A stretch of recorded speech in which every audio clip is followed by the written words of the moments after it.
김영길입니다. 바른군인권연구소는 저희들 변호사들 한 5명 정도가 되어 있었고요. 또 제가 예자연 사무총장으로 있습니다.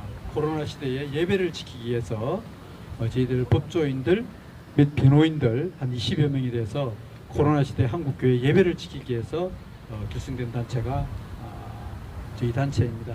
아마 그래서 오늘 특별히 이 자리에 제가 모도받으러 온 것 같은데, 법률적인 면과 신앙적인 측면을 통해서 이번 압수수색이 얼마나 잘못되어 있는 것을 좀 설명을 드리겠습니다. 잘 알다시피 우리 헌법 20조에는 종교의 자유가 있습니다. 모든 국민은 종교의 자유를 가진다 되어 있습니다. 이 종교의 자유를 그러면 어느까지 인정할 것이냐, 3가지 원칙이 있습니다. 제일 첫 번째, 모든 사람은 종교 실행의 자유, 즉 예배의 자유가 있습니다. 두 번째로, 모든 사람은 선교의 자유가 있습니다. 내가 믿는 종교를 다른 사람에게 전파할 자유가 있습니다. 세 번째로는 타 종교를 비판할 자유가 포함되어 있는 것이 종교의 자유입니다. 세계인권선언 제18조에 보면 이런 말이 있습니다. 모든 사람은 종교의 자유를 누릴 권리가 있다. 이 권리에는 종교나 신념을 바꿀 자유와 개인적으로 또는 공동체와 함께 공공연하게 또는 사적으로 종교나 신념을 가르치고 실천하고 예배하고 준수할 자유를 포함된다고 분명히 명시하고 있습니다. 압수수색 영장에 명시된 예배를 드리면서 특정 후보를 지지한 정치적 행위를 했다거나 세계로교회는 이에 따라 종교적 행위를 분명히 하였다는 것을 분명히 말씀드립니다. 제가 지난 5월 19일 날 그 소식을 듣고 5월 20일 날 압수수색 영장을 분석해 보면서 경악을 금치 못했습니다. 정말 안타까운 일입니다. 여러분, 여기에 적혀있는 정교분리의 원칙에 대해 설명을 좀 드리겠습니다.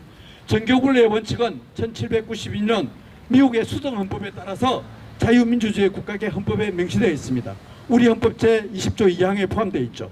국교는 인정되지 않고 정치와 종교는 분리된다 되어 있습니다. 이거는 국가 권력은 특정 종교와 종파에 간섭하지 않는다는 대원칙입니다. 우리나라 표준 대사전에도 이렇게 되어 있습니다. 국가는 종교적 중립성을 유지하여 정치 권력과 종교를 결부하지 아니한다 되어 있습니다. 그런데 소위 민중의 지팡이라고 하는 경찰이 정치 권력의 하수인이 되어 이번 세계로교회 시설뿐만 아니라 담임 목사실까지 개입한 것은 일제강점기와 같은 잔재와 같은 것입니다. 일제강점기 시대에 교회가 그들의 만행을 외치다 그들은 국민을 속이기 위해 들고 나온 것이 바로 정교 분리의 원칙입니다. 이번 사태는 일제강점기와 같은 만행이요 폭거이자 창자와 뒤틀리는 한장하지 않고서는 할 수 없는 행태인 것입니다. 그럼 이와 같은 정교 분립의 대원칙을 무시하고 압수수색한 이유가 무엇일까요? 그 과정을 살펴보면 분명히 나와 있습니다. 제가 입수한 바에 의하면 이번에는 중앙에서부터 세계로교회를 잡아야 한다. 중앙선거위원회에서 부산지방선거관리위원회 지시했습니다. 그리고 부산지방선거관리위원회는 부산경찰청에 고발했습니다. 그리고 부산지방경찰청 최인성 검사와 법원의 압수영장 엄성한 판사를 통해서 법원에서 영장이 발부되었습니다. 압수수색 영장에는 6가지 제목이 있었습니다. 제가 다 언급하지는 않겠습니다. 거기 보면 이런 내용이 있습니다. 교회에서 마이크를 사용하여 특정 후보를 소개하여 지지하였다 그랬습니다. 세계로교회는 5,000석의 규모가 있습니다. 그 5,000석에서 마이크를 사용하지 않고 어떻게 예배를 드릴 수가 있습니까? 또한 특정 후보의 사무실에서 예배를 드리면서 특정 정당의 소속의 직분자를 불렀습니다. 그런데 그 직분자가 예배를 드리기 때문에 안수집사라고 그랬습니다. 안수집사를 불렀다 해서 특정 집사 언급한 적도 없습니다. 그런데 이게 특정 후보를 지지했다라고 압수영장 숙색에 명시되어 있습니다. 무엇보다 더 황당한 것은 그 영장에 세이버 코리아 대회에서 규정된 마이크를 사용하지 않았다는 이유도 포함되어 있습니다. 이게 말도 안 되는 이야기가 포함되어 있다는 사람입니다. 이거는 억지 논리입니다. 여기서 우리 먼저 중앙선거관리위원회 문제점을 제가 지적하고자 합니다. 여러분, 우리 부정선거의 시비로 정치적 논쟁의 기관으로 되어 있다는 사실을 알 겁니다. 또한 선관위의 고위 자녀가 악파찬서 부정채용과 자녀 특혜 시비가 있던 거 잘 알고 있습니다. 감사원의 감사를 거부한 부정부패 불신기관의 대표적 기관이 선거관리위원회입니다. 올해 3월 달에 한국갤럽의 조사에 의하면 선거관리위원회 얼마나 신뢰해야 됩니까? 90% 이상이 신뢰해도 신뢰하지 못할 기관이 국민의 44%만이 신뢰한다고 되어 있습니다. 믿지 못하는 56%의 국민이 선거관리위원회를 믿지 못한다고 했습니다. 이런 기관이 경찰에 고발하였다는 사실입니다. 이번에 경찰과 검찰과 법원의 합작을 통하여 압수수색을 진행하였다는 것에 대해서 이번에 통상 공직선거법을 위반하였다 해서 압수수색을 했습니다. 여러분, 지금까지요 제가 모든 판례 법조인 다 뒤져봤습니다. 압수수색을 하는 경우가 두 군데가 있었습니다. 첫 번째, 강권 선거입니다. 공무원이 선거에 개입했을 때, 그럴 때 압수수색을 발휘했습니다. 두 번째, 금권 선거입니다.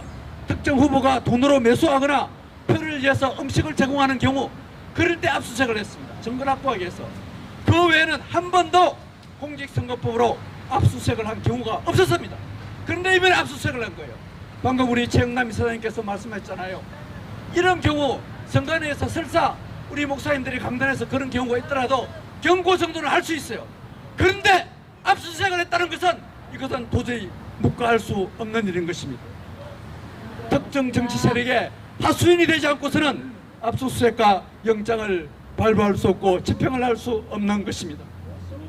저는 오늘 이번 세계독교회와 손원보 목사님의 압수수색 사태를 보면서 군사 독재 시대를 넘어 일본 제국주의의 만행과 같은 행태라는 것을 분명히 말씀드립니다. 저는 이번 사태를 보면서 생각이 났습니다. 신사참배를 반대한 주기철 목사님을 박해하고 순교까지 하게 한 우리 주기철 목사님, 일본의 앞잡이와 똑같다는 그런 행태를 여러분께 알려드립니다. 인류의 역사에서 종교를 탄압한 기관과 권력은 비참하게 몰락했습니다. 종교의 자유, 신앙의 자유를 압수수색한 정권과 그 기관은 분명히 몰락되는 것을 분명히 말씀드립니다. 우리는 주의 종들입니다. 결코 물러서지 않을 것입니다. 우리의 생명은 주의 것입니다. 우리의 사명은 하나님의 것입니다. 우리는 끝까지 우리의 신앙과 믿음의 자유를 지킬 것이며 목숨까지 각오하며 일상하고의 신앙과 믿음으로 굳건히 지켜나갈 것을 이 자리에 모든 분들과 함께 맹세합니다. 대단히 감사합니다. 예, 김영길 목사님께서 아주 귀중한 말씀, 우리 속에 공의와 정의와 진리가 우리 속에 춤추도록 귀한 말씀 주셨습니다.